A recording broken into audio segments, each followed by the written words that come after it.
Ya, jadi kami dari penasihat hukum Dr. Reza Gladys menyampaikan dalam peristiwa-peristiwa ini kami melihat setelah ditetapkannya kedua orang ini menjadi tersangka, salah satu tersangka berinisial NM yang melalui media sosialnya telah melakukan beberapa peristiwa-peristiwa yang kami anggap sudah melakukan pidana yang berulang.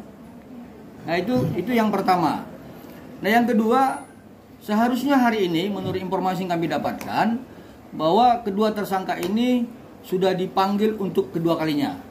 Nah artinya kami menyimpulkan bahwa kedua tersangka ini tidak kooperatif. Ya. Kemudian yang harus teman-teman media pahami, dari beberapa terlapor, salah satu barang bukti, ya saya buka ini ya, salah satu barang bukti yang dimiliki yang sudah disita oleh penyidik dengan inisial Dr. O, ya, barang bukti handphone milik Dr. O itu besoknya, ya, setelah Dr. O ini dipanggil, besoknya dia melakukan permohonan pinjam pakai dan dia diizinkan, ya, oleh atasan penyidik. Nah artinya unsur pertama tadi bahwa kami melihat adanya perbuatan pidana yang berulang. Kedua, kami melihat tidak kooperatifnya, ya, dari kedua tersangka sampai dengan pemanggilan hari ini. Ketiga, kami meragukan bahwa dengan kejadian peminjam pakai barang bukti yang dimohonkan dan diizinkan oleh atasan penyidik terkait handphone milik Dr. O ini, kami khawatirkan adanya penghilangan barang bukti. Ya, terhadap itu maka teman-teman media harus paham dari unsur subjektif yang diatur dalam pasal 21 ayat 1 KUHP sudah terpenuhi menjadi unsur objektif. Maka ini harus ditahan. Ya. Yang kedua, unsur objektif yang terkait di dalam pasal 21 ayat 4 disebutkan dengan ancaman di atas 5 tahun, ini juga sudah terpenuhi. Maka menurut kami tidak ada lagi alasan bagi pihak penyidik untuk tidak melakukan upaya-upaya paksa, ya, terhadap kedua tersangka untuk kemudian melakukan penahanan terhadap kedua tersangka agar kepentingan hukum dan kepastian hukum dapat dijamin untuk seluruh warga negara, karena ada azas equality before the law yang harus dihormati penyidik. Saya pikir demikian untuk pembuka media. Ada lagi yang lain? Bang, bukan berandai-andai Bang, tapi kalau ini kan sudah pemanggilan ya Bang, tidak hadir, secara prosedur hukumnya kan akan penjemputan paksa. Ya. Oke.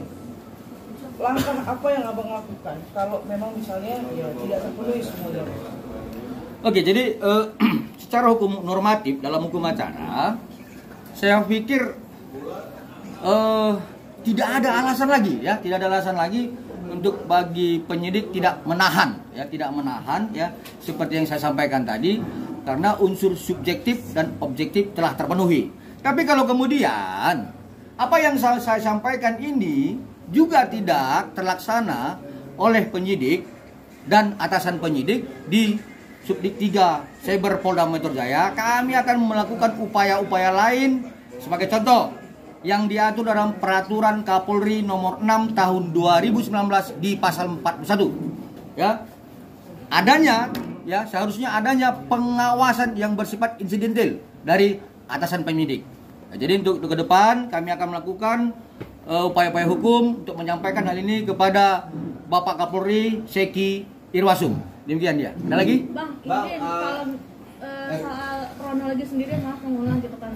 Diki sempat ngomong bahwa kenapa adanya ini semua karena dia bilang mengantongi produk berbahayanya Dr. Reza Gladys berupa jarum suntik kan, yang katanya tidak boleh diperdagang bebaskan di e-commerce. Itu gimana Bang? Apa klarifikasi dari dokter sendiri? Baik, jadi sebenarnya ini sudah masuk dalam materi pokok perkara ya, tetapi sedikit saya sampaikan. Sebenarnya kalau misalnya ada yang mengatakan bahwa klien kami ini melakukan penjualan terkait produk ilegal, pertama laporkan, itu ya, laporkan. Jadi jangan berbicara masalah dia review, kemudian melakukan pengancaman-pengancaman. Ini kan niat dari awal sudah jelas, terstruktur. Ya, dia katakan ada produk yang ilegal, kemudian dia tidak laporkan, tetapi dia lakukan review.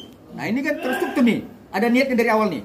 Ya, yang kedua, saya sampaikan dengan tegas bahwa klien kami tidak pernah ya menjual produk seperti yang disampaikan oleh tersangka dan kawan-kawannya. Ya, tapi kalaupun memang dia sudah menjual produk itu, ingat ya, yang perlu saya sampaikan, saya senggol sedikit ya materi pokok perkaranya. Produk itu dibeli, perlakuannya itu di klinik.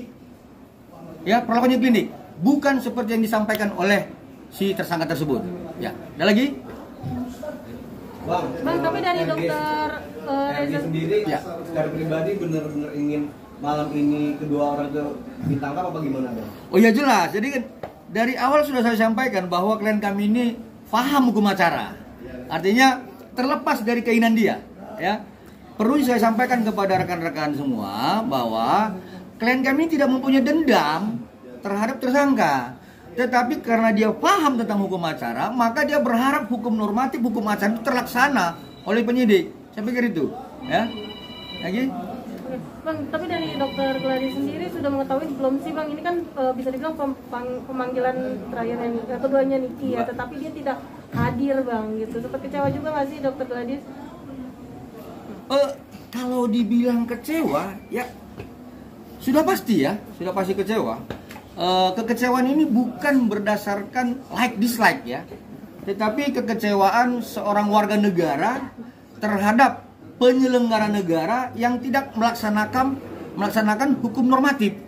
Ya, jadi klien kami ini kan saya harus sampaikan berulang kepada rekan media bahwa beliau ini paham hukum acara. Jadi kekecewaan dia terhadap penyelenggara negara yang tidak melaksanakan hukum acara. Ini kan pengangkangan terhadap konstitusi. Saya pikir itu ya, secara pribadi dia tidak dendam. Lagi? Jadi soal produk itu memang bukan dijual di e-commerce, tapi kalau mau melakukannya tindakan harus dipolitik seperti itu ya Bang? Ya, kuncinya begini ya, ini senggol-senggol sedikit ya. Pada intinya si pembeli membeli di e-commerce, kemudian diberikan voucher. Ya, cukup itu ya, diberikan voucher, kemudian voucher dibawa ke klinik, lalu perlakuannya ada di klinik. Ya, jangan diperpanjang. Nanti saya masuk dalam materi pokok perkara nih, nanti penyidik ini agak marah sama saya ini. Oke, yang lain? Bang, kalau dokter Reza Gladys sendiri menuntut untuk NM ditahan dan satunya lagi, atau uang yang 4M itu dikembalikan Bang, atau seperti apa? Oke, jadi kembali lagi kepada klien kami paham hukum acara ya. Jadi ini bukan soal uangnya atau yang lainnya, bukan. Tetapi ada unsur pemaksaan, kemudian adanya unsur yang terstruktur terhadap perbuatan melawan hukum dengan narasi overclaim dan pembohongan publik. Ini yang sebenarnya klien kami ingin ini tidak terjadi lagi ke depan. Ya, bukan soal yang disampaikan oleh ya masyarakat di media sosial, bukan seperti itu. Ya, saya pikir perlu saya pertegas kembali bahwa klien kami ini tetap berharap agar huru-hara ini dapat segera berhenti dengan melaporkan para tersangka itu kepada pihak penyidik di Polda Metro Jaya. Saya pikir itu. Oke, Bang.